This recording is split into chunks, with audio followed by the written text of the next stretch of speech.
চলে আসে। পরবর্তীতে আমরা আমাদের টিটিএল এবং ব্রিদিং টেন্ডার সহ আমাদের 6টা ইউনিট এখানে চলে আসে। আসার সাথে সাথে আমরা একসাথে প্রথম অবস্থায় আমরা অফেন্সিভ অ্যাটাক করি, যেহেতু ফায়ার টাং জানালা দিয়ে অলরেডি বাইরে চলে আসছে।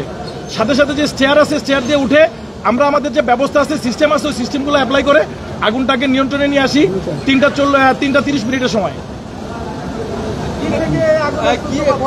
এটা আপনারা জানেন, আপনারাও দেখছেন যে এখানে আসলে করঞ্চলের অফিস, করঞ্চল 8 এবং 14 এর অফিস। আমরা যেটা দেখলাম যে 9 তলায় করঞ্চল 14 এর একটা অফিসের মধ্যে আমরা তালা ভেঙে ভিতরে ঢুকে দেখতে পারলাম যে আগুনটা অনেক বড়।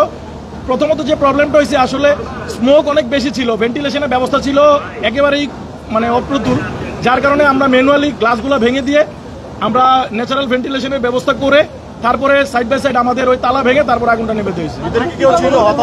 না, ভিতরে এই ধরনের কোনো মেসেজ আমরা পাই নাই।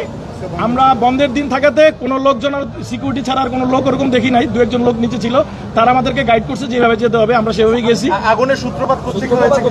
এটা প্রাথমিকভাবে আমরা যেটা ধারণা করতেছি, যেহেতু অফিস ভিতরে দেখলাম যে ফাইল ছিল, সেখানে বিদ্যুৎ থেকে হতে পারে বা হয়তো বা কোনো ডেস্কটপ অন করা ছিল, এরকম হতে পারে। এটা আসলে আমাদের ইনভেস্টিগেশন করে তারপরে বলতে হবে। আসলে স্পষ্ট করে বলা যাচ্ছে এই মুহূর্তে স্পেসিফিক, আপনারাও জানেন যে আগুন মাত্র আমরা নির্বাপন করতেছি, এখনো কাজ চলতেছে, নিয়ন্ত্রণ দিছি আমরা, সো আরেকটু সময় লাগবে। একটা প্রশ্ন, যে আজকে তো ছুটির দিন, এখান থেকে আগুন হয় অফিসে মানুষ ছাড়া, তো আপনারা অন্য কিছু মনে করছেন কিনা, কোনো ষড়যন্ত্র? এটা এই মুহূর্তে বলা মুশকিল, এটা তো আমাদের আসলে যারা তদন্ত করবে তারা আসলে এটা বলতে পারবে। 14 অফিস বলেন, সেটা কিসের রুম ছিল? কোনো কাগজপত্রের রুম?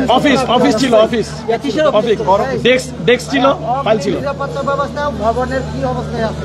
অগ্নি নিরাপত্তা ব্যবস্থা আপনারা জানেন, আপনারাও আমাদের সাথে সবসময় যে কোনো আগুনে আপনারা আসেন এবং দেখেন যে Immigration to Canada. We provide the best quality service and solution for Canada immigration. Please visit our website and contact for details.